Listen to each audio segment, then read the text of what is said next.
Vamos assentar, queridos irmãos. Quero agradecer em nome de Jesus aos nossos irmãos que, sob a liderança do Jonatas, estão adorando ao Senhor junto conosco hoje.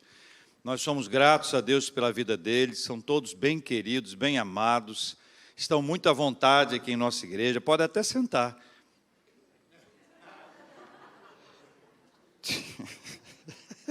Só zoeira. Ai, ai, ai. Mas é muito legal a gente receber o Jonatas e todo o pessoal. Aliás, eu quero pedir a vocês, nós somos latino-americanos, brasileiros, nós gostamos de reconhecer a importância das pessoas na nossa vida, aplaudindo, né? Vamos agradecer a Deus pela vida deles. Isso é reconhecimento. Porque você imagine bem, gente, pessoas como nós, que somos músicos, não é fácil.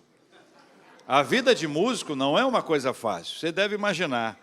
A minha dificuldade, então, é maior ainda. Eu queria que você abrisse a sua Bíblia em Isaías capítulo 9. Isaías capítulo 9. A gente vai ler versículos 1 a 7. Isaías capítulo 9, versículos de 1 a 7. Eu vou usar uma metáfora para ilustrar esse texto. Esse texto para mim é como um terremoto. Um terremoto. Ele chacoalha a gente. Ele mostra uma mudança completa de um estado, de uma circunstância. A gente, quando quer viver uma mudança, a gente, às vezes, pede a Deus coisas que a gente não tem a menor ideia como é que faz. Mas Ele, porque é gracioso e misericordioso, Ele faz. Esse texto é algo assim, é uma ação de Deus na nossa vida, fruto da sua misericórdia, fruto do seu amor. Isaías capítulo 9, é a luz na escuridão. Luz na escuridão. Quero convidar você a ler comigo a palavra do Senhor. Mas para a terra que estava aflita, não continuará a obscuridade. Deus, nos primeiros tempos, tornou desprezível a terra de Zebulon e a terra de Naftali, mas os últimos tornará glorioso o caminho do mar, além do Jordão, Galileia dos gentios. O povo que andava em trevas viu grande luz, e aos que viviam na região da sombra da morte, resplandeceu-lhes a luz. Tens multiplicado este povo, alegria lhe aumentaste, alegram-se eles diante de ti, como se alegram na ceifa, e como exultam quando repartem os despojos. Porque tu quebraste o jugo que pesava sobre eles, a vara que lhes feria os ombros e o cetro do seu opressor, como no dia dos midianitas. Porque toda bota que anda o guerreiro no tumulto da batalha, e toda veste revolvida em sangue serão queimadas, servirão de pasto ao fogo. Porque um menino nos nasceu, um filho se nos deu. O governo está sobre os seus ombros, e o seu nome será Maravilhoso Conselheiro, Deus Forte, Pai da Eternidade, Príncipe da Paz, para que se aumente o seu governo e venha a paz sem fim sobre o trono de Davi e sobre o seu reino, para o estabelecer e o firmar mediante o juízo e a justiça, desde agora e para sempre. O zelo do Senhor dos Exércitos fará isso. Quero voltar e pedir que você volte comigo a olhar para o versículo de número 1. Ele vai aparecer aqui na nossa tela. Para você que está acompanhando em casa também, tem esses destaques nas palavras em amarelo. Aflita, obscuridade, desprezível, depois muda para glorioso e volta para gentios. A terra estava aflita e havia uma razão para isso. Duas pessoas foram visitar essa terra. Dona Desobediência e Dona Desconfiança. Não sei se você conhece. Já teve na sua casa, não? Cuidado. Dona Desobediência e Dona Desconfiança estiveram lá. Inicialmente, a presença de Dona Desconfiança e Dona Desobediência foi no palácio, mas não ficou só no palácio.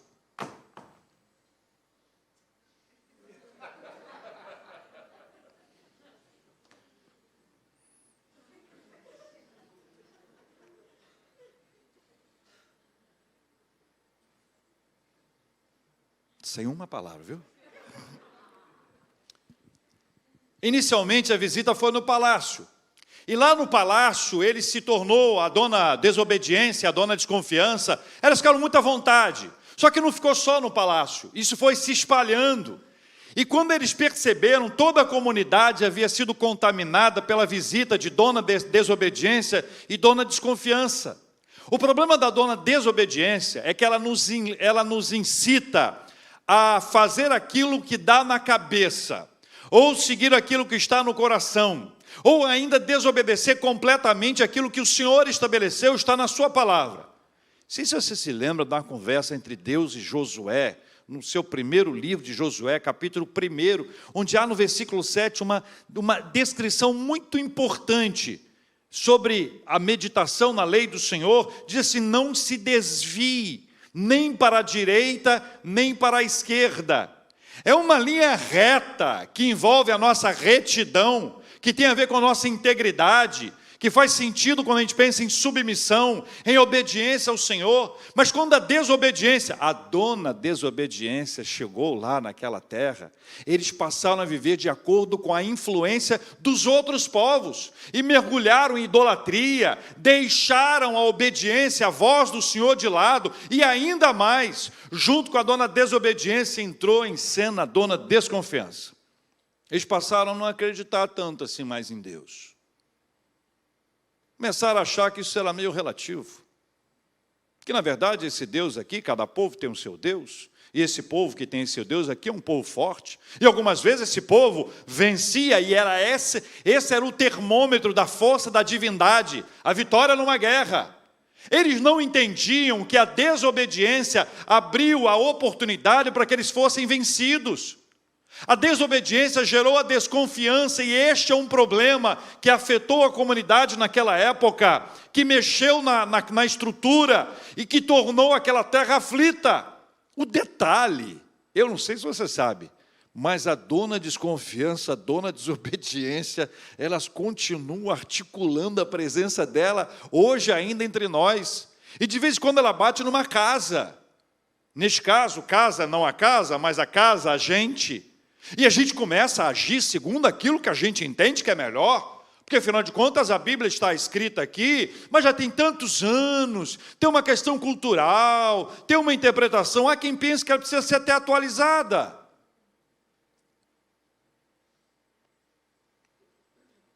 E a desconfiança? A desconfiança é quando você começa a achar que você é melhor, é mais forte, você tem condições, e que essa confiança em Deus talvez não seja mais importante. A gente começa a transferir a nossa confiança, que é em Deus, para o outro. Nós começamos a confiar em seres humanos como nós, esquecendo que eles são falíveis, esquecendo que eles precisam também da graça do Senhor. É por isso que a dona desconfiança e a dona desobediência criaram um ambiente em que muitas vezes, ainda que confrontados pelos nossos erros, nós não assumimos que erramos. Não sei o seu caso. Acho que não, mas muita gente terceiriza a sua responsabilidade, até a sua culpa pelo que fez. Isso é desde o Jardim do Éden, está lembrado? Eva botou a culpa em quem? Hein? Mulheres, vou perguntar só para as mulheres então. Eu estou achando que os homens responderam meio tímidos. Mulheres, Eva botou a culpa em quem? Na serpente. Foi na serpente? E Adão botou a culpa em quem? Em Eva. E mais em quem? Olha só que situação. A mulher que tu me deste. Ele está botando a culpa em quem?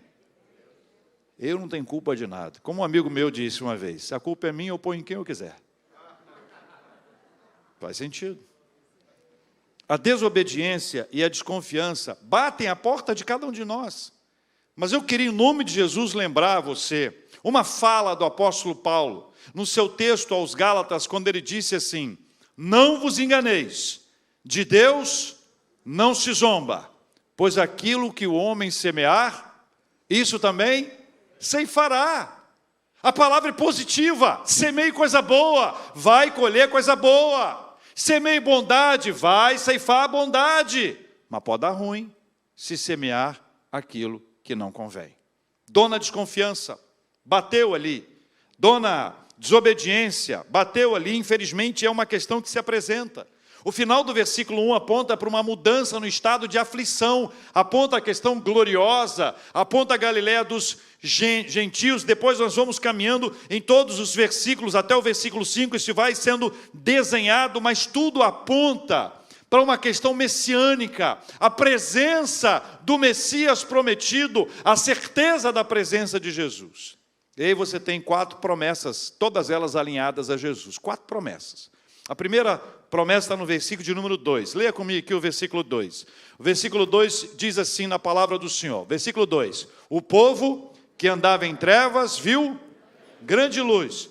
E aos que viviam na região da sombra da morte, resplandeceu-lhes a luz. A primeira promessa é essa. O tempo da escuridão vai passar. O tempo da escuridão vai passar. A luz vai brilhar e as trevas não vão mais prevalecer. Saulo andava em trevas, quando viu uma grande luz. Para Saulo, na nossa perspectiva, as trevas eram a escuridão gerada por uma religiosidade cega, por um zelo absurdo, por uma ausência de graça, por um excesso de lei. Deus deu a Saulo a possibilidade de, embora andando em trevas, ver uma grande luz. Salmo 23 fala, ainda que eu ande pelo vale da sombra da morte, não temerei mal nenhum, porque tu estás comigo, o teu bordão, o teu cajado me consolam. A presença de Deus nos traz essa perspectiva de que o tempo da escuridão vai passar, e essa é uma promessa de Deus para nós. Uma segunda promessa que segue a essa está no versículo 3. Leia comigo o versículo 3. Tens multiplicado este povo. Versículo 3. Tens multiplicado este povo. A alegria lhe aumentaste. Alegram-se eles diante de ti, como se alegram na ceifa, e como exultam quando repartem os despojos. Veja que aí tem multiplicado a alegria, alegram-se, alegram e exultam, para destacar, para ajudar a gente a entender esse texto, que afirma que a bênção do Senhor será derramada. A multiplicação do povo é a descendência que se multiplica. Você sabe disso, que naquela época ter muitos filhos era sinal de bênção. E hoje? Hein, gente? Também, não é não? Mudou alguma coisa? Hein? Muitos filhos, sinal de bênção. Sinal que há muita alegria, sinal que há muito trabalho, sinal... Muitos sinais, né? Muitos sinais. A bênção do Senhor será derramada. A descendência numerosa. Veja que o Salmo 128 fala sobre feliz o homem que enche deles a sua aljava. E é o mesmo texto que diz que os nossos filhos são herança de quem? Do Senhor. Os filhos são herança do Senhor. Deus nos deu a bênção dos filhos. Filho é herança do Senhor. Nós temos o privilégio de ter os nossos filhos. Como é maravilhoso isso! E esta é a descendência que se multiplica, é a mão de Deus que permite a fertilidade, que permite que haja uma descendência grande. A gente vê que tem um homem na Bíblia, que Deus deu a ele a bênção de ter uma descendência numerosa. Mudou o nome dele de Abrão para Abraão. Abraão quer dizer pai de uma multidão, ou pai de muitas nações. Quantos filhos teve ele? Ô, gente, quantos filhos teve? Vitória na guerra, quantos filhos teve ele? 2 filhos, 2 filhos, né? O primeiro foi? Claro, Ismael. E o segundo? Quem? Isaac. Eu ouvi outras coisas. Está falando de outro Abraão, tá? Outra pessoa que eu conheci, um amigo meu, vizinho. Perfeito, tá, tudo tranquilo. Muito bem. Deus deu a ele essa bênção. Ele, os seus olhos não puderam ver, mas Deus foi multiplicando, tornando, crescendo, desenvolvendo. É a bênção do Senhor. Deus está trazendo nesse texto a certeza, a bênção do Senhor será derramada, haverá alegria, mas não é só alegria, a alegria lhe aumentaste. É uma dose super especial de alegria na nossa vida. Como é boa essa palavra! Como eu gosto de desejar um dia alegre, um dia feliz. Terceira promessa, versículo 4. Leia comigo, por favor. porque tu quebraste o jugo que pesava sobre eles, a vara que lhes feria os ombros, e o cetro do seu opressor, como no dia dos medianitas. Nenhuma opressão prosperará. Nenhuma opressão prosperará. O Senhor toma esse jugo que estava sobre eles, a vara que estava sobre os ombros deles, o cetro do seu opressor e quebra. É esta a ideia, desfaz. A ideia quando um ser humano era colocado sobre isso aqui, era uma ideia de escravidão, uma ideia de serviço, era uma opressão. E aí ele faz uma descrição como nos dias dos midianitas. Sabe como é que é nesses dias? Sabe onde é que o povo de Deus morava? Ele morava em covas, em cavernas, no alto das montanhas, se escondendo dos midianitas. Os midianitas agiam assim. O povo de Deus plantava, de tempos em tempos eles chegavam e tomavam toda a plantação. Eles alimentavam os animais para que pudesse dar leite, dar carne. Enquanto eles estavam alimentando, os midianitas vinham e matavam todos os animais. Era assim no dia dos midianitas. Era esse tipo de opressão, nada prosperava, nada avançava, nada se multiplicava. Havia uma mão pesada sobre o povo de Deus até o dia que o Senhor levantou Gideão para fazer dele o libertador do povo de Deus contra os midianitas, numa história fantástica, épica, que você pode encontrar no livro dos Juízes. É isso que Deus faz. Nós não temos condições de lutar contra a opressão. Se preocupe não, Ele lutará por nós. Quarta promessa, versículo 5. Porque toda bota com que anda o guerreiro no tumulto da batalha, e toda veste revolvida em sangue serão queimadas. Que mais? Servirão de pasto ao fogo. A paz vai reinar. A paz vai reinar. Uma guerra tem muito custo. Uma guerra é algo muito custoso. Guerra é algo caro, muito caro. Quando o povo não tinha condições de lutar, de se alimentar, de vencer as batalhas, era muito mais complicado. O Senhor então estabelece a paz. O Senhor é aquele que pacifica, o Senhor é aquele que nos arranca desses embrólios que muitas vezes acontecem. O reino da paz, ou o reino de paz, vem do Altíssimo. Ele traz essa bênção da paz sobre a nossa vida, Ele extingue qualquer tipo de batalha e de guerra, Ele estabelece a paz, porque sob a voz de Deus, a paz vai reinar. Muito bem, 4 promessas que aqui estão estabelecidas. Enquanto eles viviam numa terra em trevas, uma terra aflita. O povo que andava em trevas viu grande luz, viviam sob a aflição, eram apresentados como desprezíveis, como nada.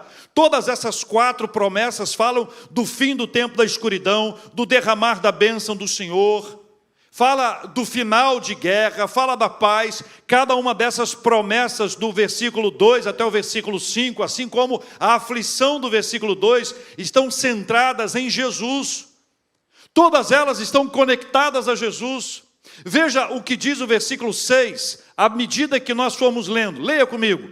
Porque o menino nos nasceu, um filho se nos deu. E o governo? O governo está sobre os seus ombros. E o seu nome será Maravilhoso Conselheiro, Deus Forte, Pai da Eternidade, Príncipe da Paz. Olha como o texto fala da humanidade e da divindade de Jesus. O menino nos nasceu. Aponta para esse processo humano, sob a intervenção do Espírito Santo de Deus. A ação divina no processo. Aí vem Jesus como Deus, um filho se nos deu. Faz referência a essa geração da parte de Deus por meio do Espírito Santo. O governo está sobre os seus ombros, indica essa sua gestão soberana, que nos arranca da aflição, que nos arranca do desprezo e faz suas promessas repercutirem ao nosso redor. Depois ele estabelece, apresenta os 4 nomes pelos quais nós podemos identificar o Messias. 4 nomes que devem nos acompanhar ao longo de toda a nossa vida. 4 nomes que devem nos fazer ler a palavra do Senhor, meditar nela e buscar o desenvolvimento da nossa vida espiritual. Esse texto fala sobre Jesus, o Messias. Jesus, o maravilhoso conselheiro. O maravilhoso conselheiro. Ele tem toda a sabedoria, ele tem todo o conhecimento. Final do Sermão do Monte, lá no capítulo 7 do Evangelho de Mateus, Jesus faz uma coisa curiosa, ele conta uma história. Ele fala sobre chuva, que cai sobre casa, ventania, temporal.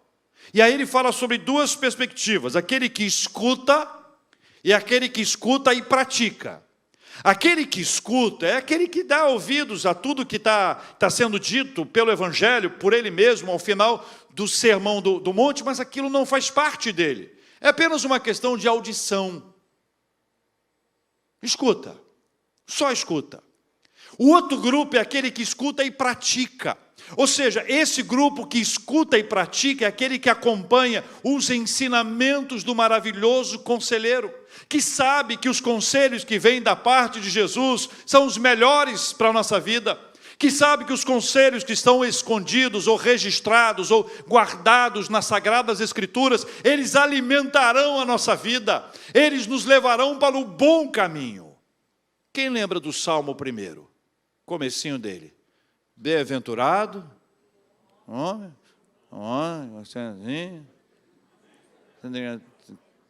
nem senta. Vamos lá então, juntos? Bem-aventurado o homem que não anda, só vocês. Tá lindo. É português, nós estamos ouvindo aqui? Bem-aventurado o homem que não anda segundo o conselho dos ímpios. Sabe por quê? Sabe que conselho que o ímpio dá? Conselho baseado na impiedade. O ímpio aqui no texto é aquele que não conhece a Deus. Como ouvir o conselho de alguém que não conhece a Deus, se o nosso conselheiro é maravilhoso? Não dê ouvidos. Ouça primeiro e fundamentalmente a palavra de Deus para a sua vida. Ela tem respostas para toda a sua caminhada. Nós precisamos desenvolver a nossa humildade para estarmos preparados e assim ouvirmos a voz do Senhor, porque Ele é o maravilhoso conselheiro. Mas não é só isso não. Deus forte. Para Ele não tem coisa demasiadamente difícil. Isso é muito difícil. Ele é o Deus forte. Alguém pode dizer, isso é impossível. Para Ele não há impossíveis. Então não há nada difícil, demasiadamente difícil, também não há nada impossível que Ele não possa realizar, porque Ele é Deus forte. Ele é Deus forte. E a sua força nos fortalece. Tenho dito e quero repetir, eu não conheço pessoas fortes. Eu conheço pessoas fortalecidas pelo Senhor. Gente que olha para trás e diz assim, eu não sei como eu consegui. Sei não. Não sei como eu consegui. Foi fortalecido pelo Senhor. Todas as vezes que nós precisamos de força, Senhor, dá-me forças. Senhor, dá-me forças. Nós somos fortalecidos por aquele que é o Deus forte. Mas não é só isso não. Ele é o Pai da eternidade. Ele não foi criado. Ele é o Criador, Ele não passou a existir, Ele é o Pai da eternidade, Ele não foi causado, mas é a causa de todas as coisas, só Ele é eterno. Há temporalidade, Ele é o Pai da eternidade, foge ao nosso entendimento, está longe da nossa capacidade de absorção, é o Pai da eternidade, mas é também o quê? Príncipe da paz. Dos 4, eu acho que a maioria se identifica mais com o príncipe da paz, embora cada um deles seja extraordinário. O príncipe da paz. Nós precisamos de pacificação, e a primeira pacificação que ele fez foi entre nós e Deus. Foi entre nós, havia uma guerra espiritual entre nós. Nós não tínhamos condições de ter acesso a Deus, houve a pacificação, houve uma reconciliação, nós passamos a ser aceitos na presença de Deus por causa de Jesus.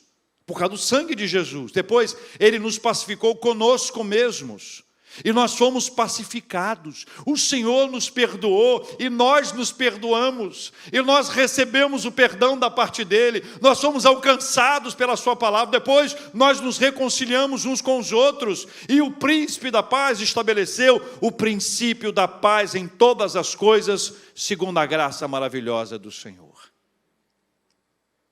Aí o versículo 7, a gente fecha o texto. Para que se aumente o seu governo e venha a paz sem fim sobre o trono de Davi e sobre o seu reino, para o estabelecer e o firmar mediante o juízo e a justiça, desde agora e para sempre. O zelo do Senhor dos exércitos fará isso.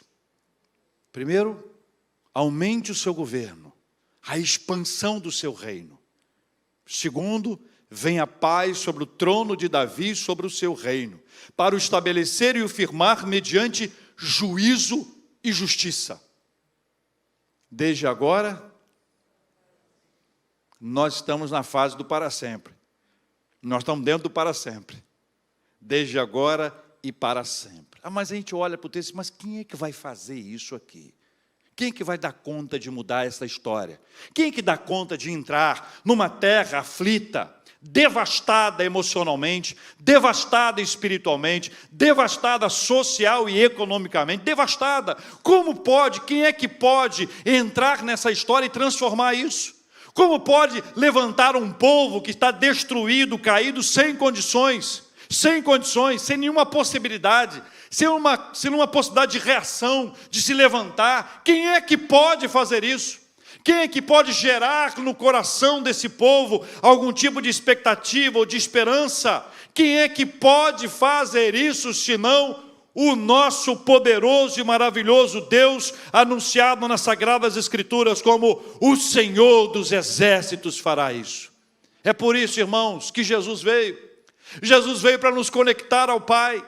Jesus veio para nos arrancar desse lugar de aflição, desse lugar de opressão, desse lugar de enclausurados, desse lugar onde não há paz, onde não há saída, não há alternativa. O Senhor nos tirou desse lugar e pela graça dEle nós estamos hoje aqui. Isso só pode acontecer por causa de Jesus Cristo, o Senhor da nossa vida.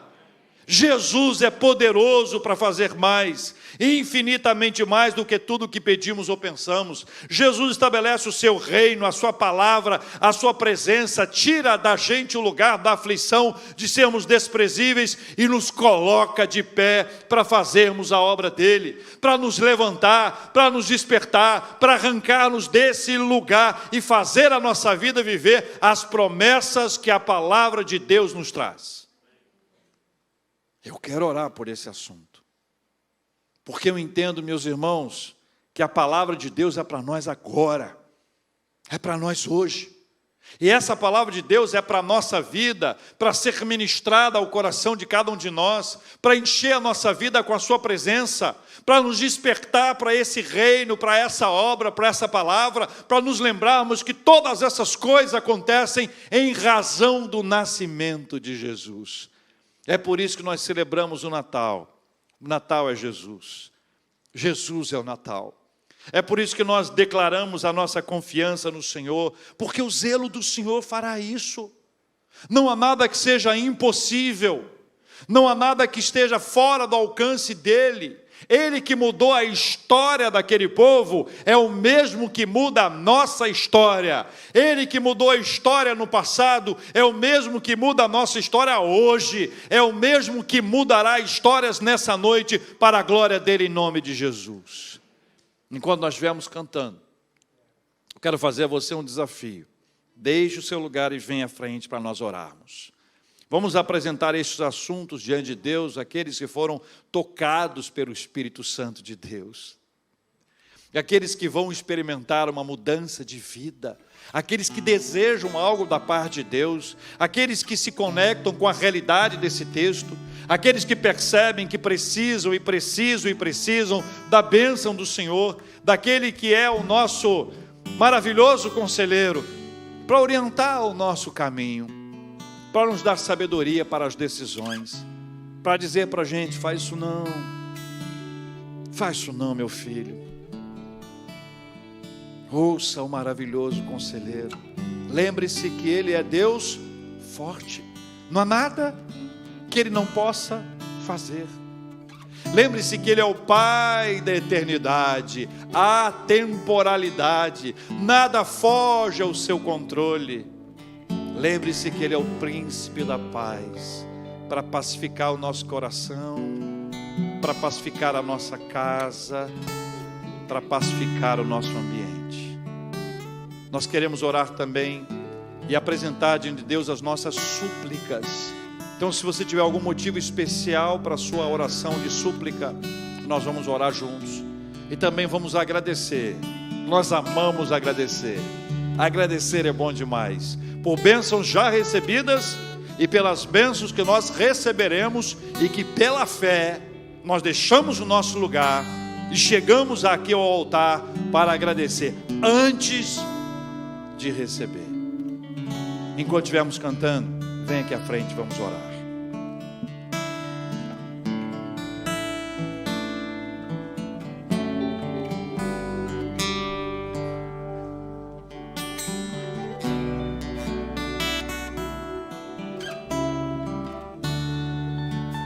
Te dou meu coração e tudo que há em mim.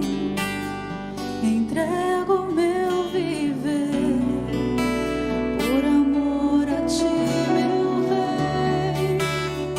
Meus sonhos rendo a ti e meus direitos dou. Orgulho vou trocar pela vida do Senhor.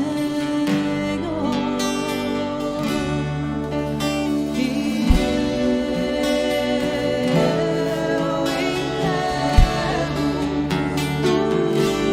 tudo a ti, tudo a ti.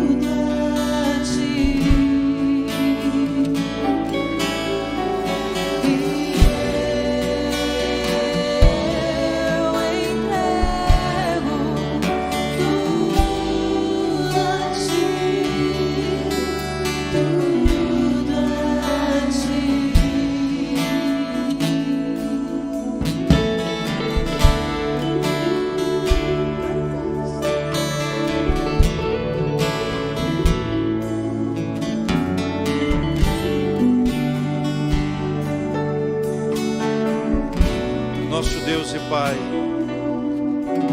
em nome do Senhor Jesus, nós oramos nessa hora, Paizinho. Pai querido, Pai amado,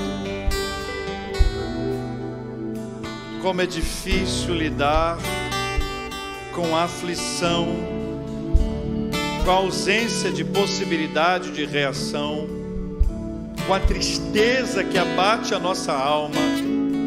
Como é duro viver esse tempo, como é sofrido viver o tempo da aflição e do desprezo. A desobediência e a desconfiança podem nos levar a este lugar, mas hoje nós queremos declarar diante do Senhor a nossa disposição em obedecer e confiar. E assim como aconteceu no passado, a mudança, um terremoto na nossa vida, que assim seja também aqui hoje, dentro do nosso coração, agitando, impactando as áreas que precisam ser impactadas pelo Senhor. A declaração da Tua palavra nos faz perceber que não há nada que o Senhor não possa fazer.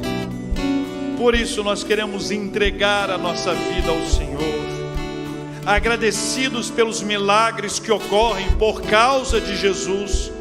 E em nome do Senhor Jesus nós oramos para que tantos outros milagres aconteçam e continuem a acontecer nas nossas vidas, em nome de Jesus.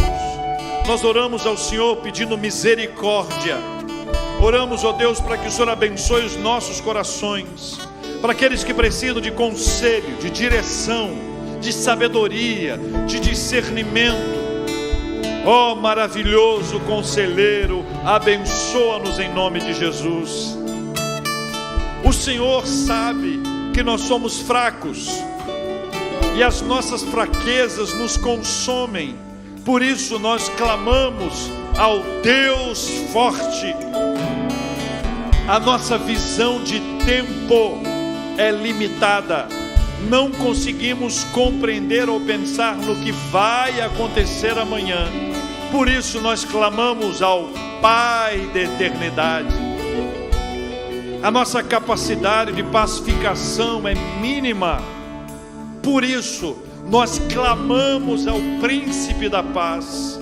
E assim nós nos entregamos ao Senhor que nasceu, ao Senhor que foi gerado pelo Espírito Santo, ao Senhor que veio a esta terra, a este mundo, trouxe alegria primeiro aos seus pais, trouxe alegria à sua família, surpreendeu as pessoas que o abraçaram ainda enquanto bebê, e depois na adolescência, surpreendeu a todos com a sua sabedoria.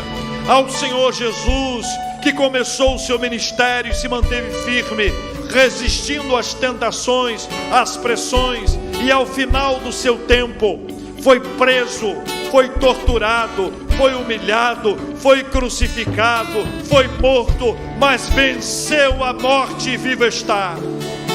Clamamos no sangue de Jesus e pedimos que o Senhor nos abençoe, ministrando ao nosso coração o que nós mais precisamos, Pai.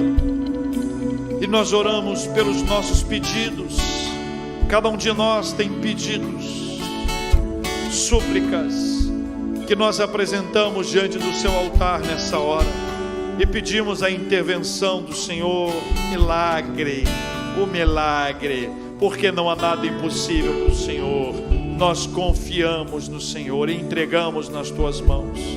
Te agradecemos pelos aniversariantes de vida, de casamento, pelos que agradecem por um ano de vitórias, pelos que estão agradecidos por vitórias recentes em suas vidas, pela bênção da vida, da saúde, da família, a bênção da igreja. Nós te agradecemos, Pai. E agora, nós agradecemos pelo que não recebemos ainda, porque nós agradecemos pela fé. Pela fé nós queremos celebrar, pela fé nós queremos dizer ao Senhor muito, muito, muito obrigado. Diante do Senhor nós nos apresentamos agora, dizendo para o Senhor, se essa bênção demorar, nós vamos ter paciência, o Senhor vai nos dar paciência. E se essa bênção não chegar, o Senhor vai nos dar a paz. E em todo o tempo nós vamos agradecer e celebrar com alegria a nossa gratidão. Em nome de Jesus, o nosso Senhor. Amém. Louvado seja o nome do nosso Deus. Volte para o seu lugar agradecendo. Vamos agradecer. Vamos celebrar com alegria as bênçãos recebidas da parte do Senhor.